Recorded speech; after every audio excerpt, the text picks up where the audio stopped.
మించి ఆస్తుల కేసులో అరెస్ట్ అయిన సిసిఎస్ ఏసీపీ ఉమామహేశ్వరరావును కాసేపట్లో కోర్టులో ప్రవేశపెట్టనుంది ఏసీబీ. ఉమామహేశ్వరరావు అరెస్టుతో ఆయన అక్రమాలు బాగోతాలు ఒక్కొక్కటిగా వెలుగులోకి వస్తున్నాయి. సివిల్ కేసులను క్రిమినల్ కేసులుగా మార్చి లక్షల రూపాయలను జేబులో వేసుకున్నారనే ఆరోపణలు ఉన్నాయి. న్యాయం కోసం వచ్చిన బాధితులతోనే ఉమామహేశ్వరరావు బేరసారాలు చేసిన ఘటనలు వెలుగులోకి వస్తున్నాయి. తన దగ్గరకు వచ్చిన ప్రతి కేసులోనూ ఉమామహేశ్వరరావు చేతివాటం చూపించి అక్రమ ఆస్తులు కూడబెట్టినట్లుగా తెలుస్తోంది. అవినీతి సొమ్ముతో మొత్తం 17 ప్రాపర్టీలు కొన్నట్లుగా ఏసీబీ సోదాల్లో వెల్లడైంది.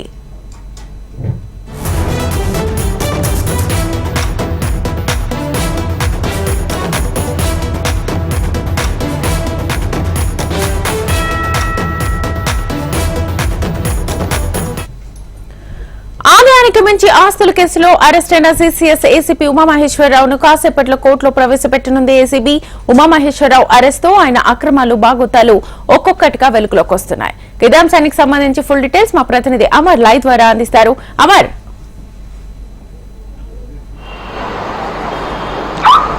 శ్వేత, ఆదాయాన్ని మించిన ఆస్తులు సంపాదించాడన్న కేసులో ఇప్పటికే ఏసీబీ అధికారులకు ఉమామహేశ్వరరావు ఏసీపీ చిక్కాడు. దీంతో అతని గుట్టు రట్టు మొత్తం బయట చేస్తున్నారు. ఇప్పటికే ఆయనకు సంబంధించి పూర్తి స్థాయిలో ఒకవైపు 2 ఫిర్యాదులు వచ్చాయని ఏసీబీ అధికారులు చెబుతుంటే, మరోవైపు అతనికి సంబంధించిన అక్రమాల పుట్టాను వెలికి తీసేందుకు ఒకవైపు ఏసీబీ అధికారులు సోదాలు నిర్వహించారు. సోదాలు నిర్వహించి కూడా ఇంకా వైజాగ్ లాంటి అంటే ఏపీలో కూడా ఇంకా సోదాలు అయితే కొనసాగుతున్న నేపథ్యం అయితే ఉంది. అతనికి సంబంధించిన అక్రమాలన్నీ కూడా ఒక్కొక్కటిగా బయటపడుతున్నాయని చెప్పుకోవచ్చు. 2017లో జవహర్ నగర్ పిఎస్ లో కూడా ఒక మహిళకు సంబంధించి వెరిఫికేషన్ వెళ్లే సమయంలో అసభ్యంగా ప్రవర్తించేందుకు అక్కడ బదిలీ వేటుతో పాటు పంజాగుట్ట పిఎస్ పరిధిలో 2 మహిళా కానిస్టేబుల్కి సంబంధించి అసభ్యంగా ప్రవర్తించిన గాను అతనిపై సస్పెన్షన్ వేటు కుదిరింది. మరోవైపు ఏదైతే హైదరాబాద్ రాచకొండ సంబంధించి ఇటు సైబరాబాద్ 3 కమిషనరేట్ పరిధిలో కూడా అతనికి సంబంధించిన వ్యవహార శైలి బాగాలేదని కూడా చాలా సార్లు కూడా అనేక ఫిర్యాదులు అక్కడ స్థానికంగా గతంలో ఉన్న సిపిలు ఎవరైతే ఉంటారో వారికి ఫిర్యాదులు కూడా అందాయి. మొత్తంగా చూసుకుంటే అతనికి సంబంధించిన ఒకవైపు అక్రమాల పుట్టను వెలికి తీసేందుకు ఏసీబీ అధికారులు పూర్తి స్థాయిలో ఒకవైపు సోదాలు, మరోవైపు తనిఖీలు, గ్రౌండ్ లెవెల్లో అసలు అతను అధికారిగా ఉన్నప్పుడు ఏ ఫిర్యాదులు అందాయి, ఫిర్యాదుల పైన పూర్తి స్థాయిలో వెరిఫై అయితే చేస్తున్నారు. ముఖ్యంగా ఇబ్రహీంపట్నంలో దాదాపు 70 కోట్ల ఆస్తిని కబ్జా చేశాడన్న ఆరోపణలు కూడా ఉన్నాయి. ఆ ఎన్ఆర్ఐ దగ్గర నుంచి కూడా ఏదైతే ఆ న్యాయం చేయాలని కూడా ఎన్ఆర్ఐ వచ్చాడు. ఎన్ఆర్ఐ వచ్చిన తర్వాత అపోనెంట్స్ ఎవరైతే ఉంటారో వారికి కుమ్మక్కై మరో పోలీసు ఉన్నతాధికారి సహాయంతో ఆ 70 కోట్ల భూమిని కూడా కాజేశాడంటూ కూడా భారీగా ఆరోపణలు వస్తున్నాయి. మరోవైపు సాహితీ ఇన్ఫ్రా డెవలపర్ సంబంధించి కూడా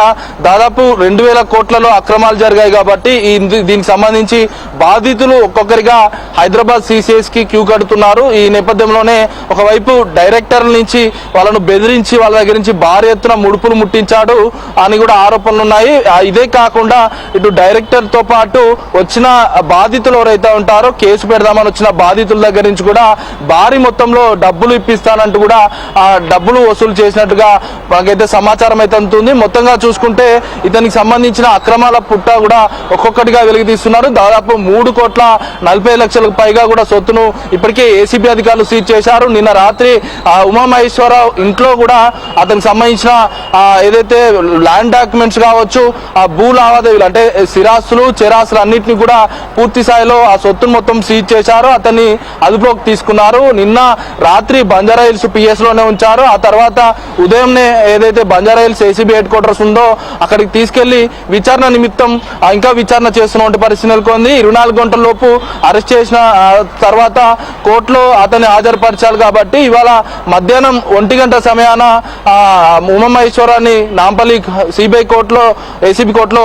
హాజరుపరిచే అవకాశం అయితే కనబడుతుంది. ముఖ్యంగా అతనికి సంబంధించిన వాల్యూ అంటే అతని దగ్గర దొరికిన సొత్తు మొత్తం కూడా బహిరంగ మార్కెట్ లో దాదాపు 30 కోట్లకు పైగానే ఉంటుందంటూ కూడా ఏదైతే బహిరంగ మార్కెట్ విలువ సంబంధించి చూస్తే తెలుస్తుంది. ఎందుకంటే ఇప్పటికే ఏసీబీ అధికారులు సీజ్ చేసినటువంటి 3,40 లక్షల సొత్తు ఏదైతే ఉందో దాదాపు 3-4 రెట్లకు పైనే ఉంటుందంటూ కూడా ఇప్పటికే ఏసీబీ అధికారులు చెప్తున్నారు. అయితే చాలా మంది బాధితులను బెదిరించి ఏదైతే ఎవరైతే అపోనెంట్స్ ఉంటారో అపోనెంట్స్ కూడా ఇటు రెండు వైపులా కూడా డబ్బులను సమకూర్చి న్యాయం చేయాల్సిన పోలీసే అక్రమాలకు పాల్పడ్డాడు. ఇప్పటికే ఉమామహేశ్వరరావుకు సంబంధించి కూడా పూర్తి స్థాయిలో డాటాను తీస్తున్నారు.